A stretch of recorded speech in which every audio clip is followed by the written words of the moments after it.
Bonjour, 5 erreurs qui détruisent votre cote de crédit. 5 erreurs à éviter. 1. Ne pas avoir de dette est une erreur. Je répète. 1. Ne pas avoir de dette est une erreur grave. Parce que toutes les banques vont vérifier si vous avez des dettes. Et puis, c'est comme ça que votre crédit s'est bâti.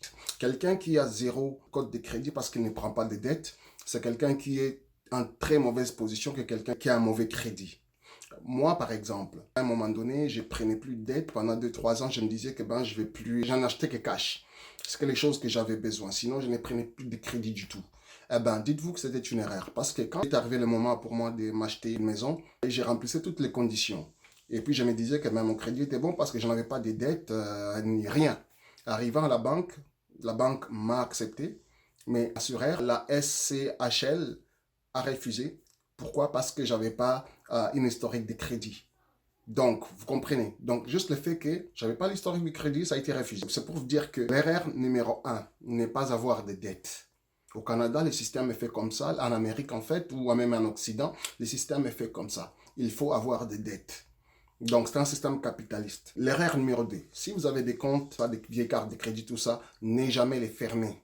Si vous fermez ces comptes-là, ça réduit votre historique de crédit donc au bureau de crédit. Si vous enlevez une carte de crédit d'il y a 10 ans que vous avez toujours au dossier, même si vous ne l'utilisez pas, laissez-la comme ça, continuez seulement à faire vos minimums, etc.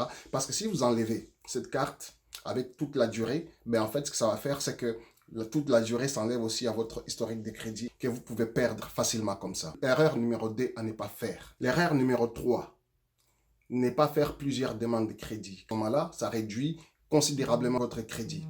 En fait, l'idée, c'est de ne même pas faire des demandes quand vous êtes à l'approche de faire un gros achat.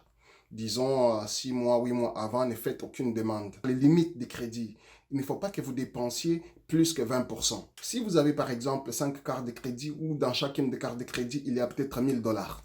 En ce moment-là, dites-vous que vous ne devez pas dépenser, en tout cas, sur ces 5000 $ que vous avez, ne pas dépenser plus que 20%. Plus vous dépensez, plus en fait ça vous affecte au bureau de crédit. Au niveau du bureau de crédit, ce qu'on appelle l'utilisation, les taux d'endettement, ça compte quand même pour 30% en fait dans le calcul de votre code de crédit. S'assurer qu'il y a au moins 80%, 70% même je dirais, mais ça il y a des débats tout autour de ça, mais moi je dirais 20% d'utilisation, donc 80% de l'argent disponible. En ce moment-là, vous allez pouvoir vous en sortir correctement. L'erreur numéro 5 à éviter, mais c'est de payer vos factures en retard.